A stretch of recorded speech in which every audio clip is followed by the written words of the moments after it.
Halo Jabra Tim. Ada sesuatu yang lagi rame nih. Lu harus kasih dia kesempatan lagi. Di atas kertas lo semuanya harusnya menang. Ada bahasan yang paling ditunggu-tunggu. Dari Inggris kita pindah ke Spanyol nih. Kalau kita ngomongin ya di tim-tim Spanyol, Barcelona tuh kalau nggak ada masalah internal dan finansial, mungkin semua piala di musim ini bisa disikat. Mulus saja ya. Setuju atau tidak Bapak?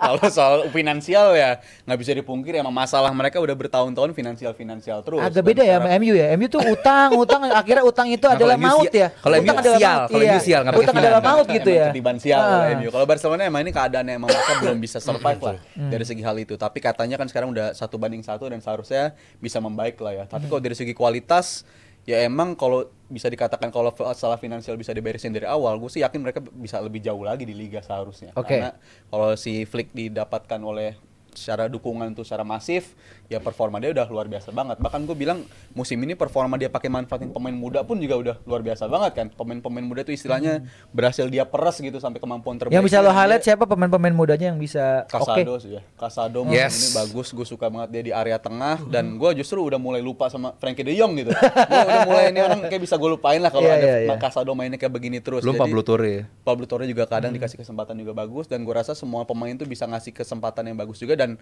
emang dalam 1 bulan terakhir mereka banyak hilang poin lah ya 2 bulan terakhir dan bahkan sekarang di Liga yang tadinya sempat leading jauh banget sekarang malah jadi posisi ngejar jauh juga 5 poin lawannya Madrid. Jadi menurut gue emang ada ups and downs-nya, tapi kalau lu ngeliat secara perspektif apa yang udah mereka lakuin dengan pemain muda itu udah bagus. Dan kuncinya adalah mereka tim yang sama sekali berbeda ketika ada Lamine Yamal dan ketika nggak ada Lamine Yamal. 180 Better mana? derajat perbedaannya. Ketika ada Yamal bagus banget. Ketika nggak ada Yamal turunnya jauh banget dan itu benar-benar pemandangan yang benar-benar berbeda banget ketika ada Lamine Yamal dan nggak ada dia. Dan bisa dibilang fase krisisnya Barcelona ya ketika Lamine Yamal nggak tersedia di pertandingan. Berarti bener-bener ya tanda kutip gitu ya, Barcelona bisa rely on sama pemain muda ini. Iya, sangat. 17 ya? 17 tahun sekarang nih. Gila, gue bilang maksud gue jadi tulang punggung gitu kalau gue sedikit konek-konekin ke MU kan. Oh, Amad Diallo jadi tulang punggung gitu kan. Waduh. Cuma MU di compare Barcelona. Cuma tidak bisa dikomparasi. Diallo Makanya dan ketika ada narasi Diallo dan Yamal. Iya, makanya dengan ada narasi seperti itu, ya Dalam satu kita di sini kalimat aja aneh. Aneh nggak hand makanya nggak hand bisa on tuh hand. ketika orang bilang oh Diallo gendong MU ya belum bisa sampai level Yamal bisa ngegendong Barcelona. Gue ngelihatnya seperti itu. Nah, lo ngelihat Lamine Yamal gitu kan. Yeah. Ya, tadi kan Ali juga Rizal juga bilang nggak ada Yamal Beda berantakan nih. Cuman kalau gue refer ke rundown script nih, Konde dan Lamine Yamal kombinasinya maut. Lo setuju atau tidak? Di game semalam ya? Iya. Di game semalam ya, dan kalau soal Konde nyerang itu kan udah ya luar biasa lah. Ini pemain yang even di timnas Prancis pun bagus gitu. Jadi bukan hal yang baru dia Tapi menjadi. sempat suka naik turun gitu nggak sih ide? Awal musim gue lihat sih, makanya gue bilang Konde gue bilang bermasalah dan sekarang improvementnya lumayan bagus gitu dan mentalitinya ya, oke. ada Lamine Yamal bener kan? Lamine Yamal. Gue suka tuker-tuker tuh. Emang sama siapa? Gue Yamin Lamal gue suka tuker. Suka mie soalnya. Iya, Yamin Afin. Ya semalam juga ya udahlah, kalau semalam emang bagus banget sayapnya gitu kan. Kiri juga Rafinha oke banget. Di tengah bagus semua kecuali Frankie De Jong. Ya mendingan. Kalau Frankie lagi bagus lah Kemarin mendingan kemarin. Kalau gua harus bilang pemain yang paling sering nggak kelihatan ya Frankie De Jong semalam. Walaupun ya ternyata mendingan tuh katanya. Cuman buat gua di level Barcelona yang di awal musim bagus, sempat jelek, kalah sama Leganes sama Las Palmas kan di kandang. Iya. Itu loh makanya waktu kalah itu gue bilang ini cuma hiccup, kekalahan yang unacceptable karena gue yakin Barcelona bakal naik lagi gitu. Cuma naiknya seperti apa? Ini kan Copa del Rey doang kan? Iya. Nggak akan ngaruh ke klasmen juga. Nah, nanti di klasmen nih seperti apa? Jadi buat gue ya ini performa yang bagus menghadapi tim yang biasa aja ternyata lawannya gitu. Dan semalam Barcelona bermain free flowing football, di kiri Rafinha gila, di kanan Koundé, Lamine Yamal juga bagus. Gue masih pengen lihat lini pertahanannya dites ya. Iya, apalagi kalau mereka dipaksa bermain low block. Mereka kan selama ini kan bermain ya udah gue tinggi banget, offense offside trap, syukur-syukur nggak ketangkep, kalau lewat ya repot gitu. Cuman kemarin defense-nya oke, tengahnya emang jarang di tengah gitu, bermain lebih cepat ke depan kanan, ke depan kiri, finishingnya oke. Koundé lagi-lagi ya nunjukin dia pemain yang luar biasa. Cuman kalau Frenkie de Jong, gue setuju sama Rizal, ini pemain yang saya bisa mungkin di offload, cuman dia bilang dia sayangnya di saya sangat cinta di Barcelona gitu. Itu mah itu namanya pasif Kan nolak MU kan gara-gara pasif iya. agresif dia karena Saya kan cinta gajinya di Barca. cinta gajinya Om. Tapi kalau kita refer pertandingan semalam gitu ya, bagaimana lo punya perbedaan pendapat sama Aldi gitu. Lo ngelihatnya si Frenkie de Jong ini lumayan tuh dari sisi apa sih Om gitu. Dia kan nggak pernah main konsisten 90 menit. Itu harus gua akuin. Ketika dia belakangan dia main, itu dia sering dikasihnya masuk babak kedua. Kalau nggak di awal tapi diganti. Tapi di momen-momen dia main, dia selalu bisa nunjukin performance yang ini yang selama ini kita kenal dia waktu di Ajax, ketika di awal di Barcelona, dia punya something yang nunjukin sparknya dia lah. Lawan Madrid di El Clasico yang mereka menang 3-0. Itu kan babak kedua dia masuk, mainnya luar biasa. Termasuk kemarin menurut gue salah satu yang bisa bikin seimbang lah lini belakang Pedri dia. Cuman Gavi sih, menurut gue baliknya Gavi gila itu baru menjadi salah satu itu baru gila. turning point juga. Ini kan pintar-pintarnya si Flick juga. Ya. Dia ketika mau mainin Gavi, dia udah sembuh, tapi nggak selalu dikasih main starter, nggak selalu dikasih 90 menit karena dia nggak mau relapse lagi kan, pemain-pemainnya ngalami masalah yang sama. Lamine Yamal pun seperti itu. Ketika dia mengalami cedera dan didiagnosa terlalu banyak minutes play yang dia mainkan sepanjang tahun, makanya dia ditahan-tahan. Dia nggak mau ini menimpa seperti Ansu Fati, seperti pemain-pemain yang selama ini muncul Pedri, di awal, tapi habis itu Kegerus. benar-benar mengalami cedera dan lo nggak bisa comeback menjadi full potential lagi. Ansu Fati kan sayang banget ya. Ini pemain yang bisa dikompar sama Messi pada saat itu ketika muncul di usianya yang masih 17 juga pada saat muncul. Di Brighton nggak kepake. Permainannya luar biasa, tapi begitu cedera lu nggak bisa balik lagi ke performance lo gitu. Itu kan sayang banget. Makanya dia dipirit-pirit nih mainin Lamine Yamal. Tapi akhirnya sekarang kelihatan ketika Yamal main, ya Barcelona emang serem sih. Karena ini pemain komplit banget as a player, as a winger. Ini pemain dia bisa nusuk, dia bisa masuk ke byline, dia bisa ngirim umpan yang nggak usah keras tapi pelan tapi tepat pada saat teman lo tuh lari tinggal nyamber umpan. Itu kita lihat di timnas, kita lihat Barcelona berkali-kali seperti itu. Umpan-umpan direct ketika lo mau main direct tanpa manfaatin wing bisa juga dia execute itu. Jadi emang ini Stylish pula. Stylish kayak no effort lah mainnya tuh kayaknya santai banget tapi gila mematikan. Cuman ya pinternya Flick, dia berkaca juga pada momen dimana lo nggak ada Yamal, lo bisa menderita seperti itu. Lo bermain defense terlalu tinggi, sempat gua kritik juga permainan dia. Oke, lo nyerang banyak, tapi once lo keserang bahaya banget. Dan akhirnya lawan-lawan bisa manfaatin itu. Serangan balik, transisi, jadi gol, berapa kali kekalahan tercipta lewat skema yang seperti itu. Beberapa tim sudah bisa melihat kelemahan Barcelona ada di mana. Cuman kan kayak lo dulu melihat Barcelona kelemahannya di mana, tapi lo bisa manfaatin nggak kelemahan itu kan? Itu kan hal yang berbeda gitu. Lo orang udah mulai mengidentifikasi kelemahan Barcelona adalah ini, cuman manfaatinnya bisa apa enggak? Beberapa tim bisa.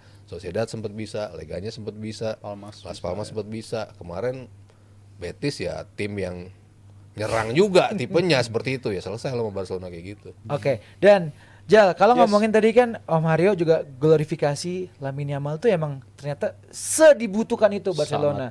Kalau dari kacamata lo melihat Lamine Yamal tuh kenapa sih tipikal pemain seperti ini tuh bener-bener Barcelona harus rely on sama pemain muda ini gitu sampai masih dipirit-pirit gitu minutes play-nya juga. Gua rasa aspek nggak ketebaknya dia sih ya, unpredictable dia tuh benar-benar dibutuhin banget. Dan Lewandowski nggak heran juga dari segi persentase golnya jauh lebih baik ketika ada dia gitu, karena dari secara penempatan Lewandowski kita tahu one of the best striker lah sampai sejauh ini. Dan kalau ada Lamine Yamal yang bisa ngedeteksi ada space di mana, teman lo ada di posisi mana, itu bakal ngebantu banget bagi dia gitu. Dan bukan cuma Lewandowski, Rafinha pun juga secara permainan jauh lebih meningkat ketika ada Lamine Yamal. Dan kalau kita konteks ya, kehilangannya Lamine Yamal, tapi yang terjadi masalah di lini belakang. Artinya kan ada sesuatu juga gitu. Apa sih yang kehilangan dari dia? Ya rajinnya dia juga gitu. Track backnya dia juga rajin. Koundé juga mungkin kelihatan pemain yang berbeda ketika ada dia dan nggak ada dia. Dan itu menurut gue sangat membantu bagi sistem Barcelona.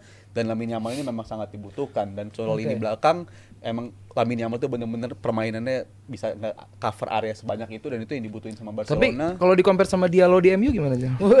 Yang satu umur Jauh ya. Yang satu umur 22, satu 17. Tapi ini bisa di-compare. Bisa di compare. Oh, akhirnya gimana Mas Aryo? Coba. Barcelona kan peringkat 2. Ya. MU 12. Nah, kalau melihat Dari itunya, situ. Diallo penting buat MU. Penting. Oh, bener. Kalau nggak ada Maksudnya, Diallo kayak gimana tuh MU? lo bilang dia tulang punggung MU betul untuk musim Iya. ini. Tapi apa dia bisa jadi tulang punggung Barcelona? Kan nggak tahu. Kan Tulang tapi kan kering nggak ke minimal, situ, tulang kering lah. Nggak ke situ Tulang arahnya. kering Cuman gitu ya. kalau kita ngeliat Tulang orang kering. Iya. bilang bahwa ya tadi Pentingnya Yamal di Barcelona dengan pentingnya Diallo di MU ya bisa di-compare. Urgensinya bisa ada. urgensinya bisa. Tapi kualitas yang berbeda ya. Sangat. Iya, setuju. Dan memang timnya juga beda kualitasnya, kualitasnya tolong ya yang di sama-samain. Oke, Di kalau kita ngomongin Lamine Yamal, tadi bergeser sedikit sekarang salah satunya adalah di sini adalah Araujo. Kayaknya Back. nggak jadi angkat kaki nih dari Barca. Apakah sebuah keputusan tepat dari pemain ini dan juga dari tim? Gue nggak tahu ya Barcelona butuh duit apa enggak. Kayaknya sih butuh karena pada akhirnya banyak yang protes tiba-tiba Barcelona dapat aturan 1:1 itu. Ya. Banyak yang protes kok tiba-tiba Barcelona bisa gitu.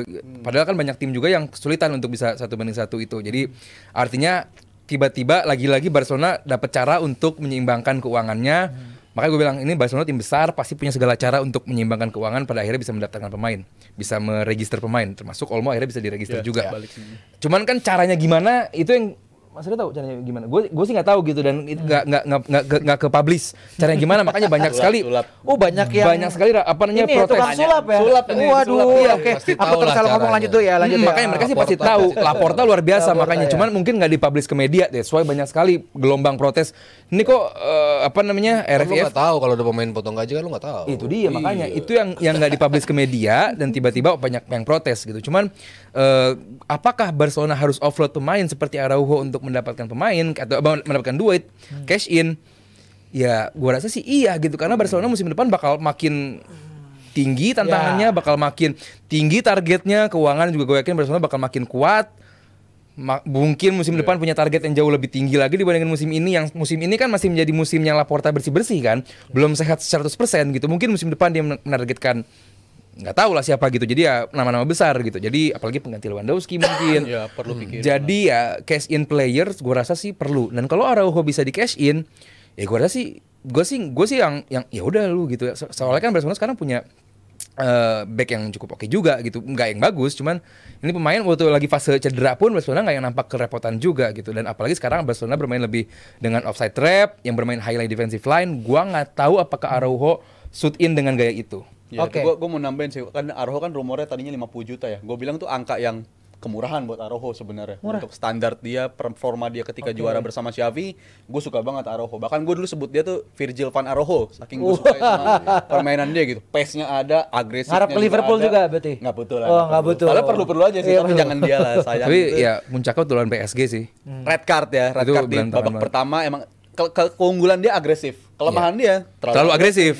Iya. Si Araujo. Nice. Tapi kalau 50 juta kalau emang Barcelona bisa dapetin harga segitu, walaupun Araujo katanya udah U-turn ya, udah kayaknya bakal stay lagi. Tapi kalau secara sepintar-pintarnya Barcelona, dia kan pernah ngelakuin cara ini juga gitu. Di musim 2022-2023 ketika mereka kita datengin pemain secara free aja, dan rumornya kan Jonathan Tah. Dan mereka tuh bisa Leverkusen. ngakalin finansial keuangan supaya sehat ya, datengin pemain-pemain free aja. Pemain-pemain yang udah habis kontrak, Gundogan. datengin ke tim dia, Iya. dampaknya secara short term bisa ngangkat mereka dan sekaligus mempersiapkan pemain-pemain mudanya kayak Kubarsi kan juga tiba-tiba muncul pemain muda, tapi kalau langsung lo rely on pemain muda itu kan terlalu risky. Jadi Nggak fair. menurut gue manfaatinnya pemain-pemain yang udah free kontrak, udah bisa didatangkan secara free, tapi kualitasnya masih bagus ya. Jonathan Tah tuh bisa jadi steal deal. Trent Alexander-Arnold juga. Van Dijk pun bisa. Van Dijk juga bisa. Dia nggak lepas dari emang agak sedikit turunnya performance dari Inigo Martinez.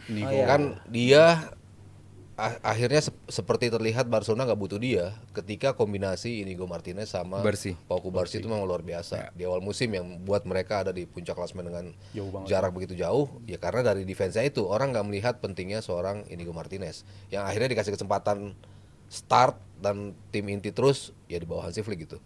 Cuman ketika mulai sedikit keteteran dalam sisi positioning, dalam sisi ngejar pemain yang terlihat dia speednya agak sedikit kurang. Nah akhirnya muncul juga si Araujo untuk di posisi itu gitu. Jadi ya kombinasi antara kalau gue ngelepas dia, something happen dengan Kubarsi misalnya, dengan Inigo Martinez, Iya. pasti kan akan lebih berantakan nih. Makanya dia lihat lo kasih kesempatan lagi, Araujo main, ternyata pairing dia sama Kunde yang selalu berbarengan juga kan, mau gantian nanti Araujo di kanan, Kunde di kiri kan tuh selalu menunjukkan kombinasi yang paten dari beberapa musim ke belakang gitu. Jadi ya wajar kalau at least sampai akhir musim ini dia masih ada. Oke, Barcelona sepertinya bisa semakin nyetel dan semoga saja bisa yang paling baik untuk tim asal Katalan ini. Kita beralih ke rivalnya nih Bapak-bapak ya. Ngomongin Madrid bisa sampai extra time lawan Celta Vigo ya.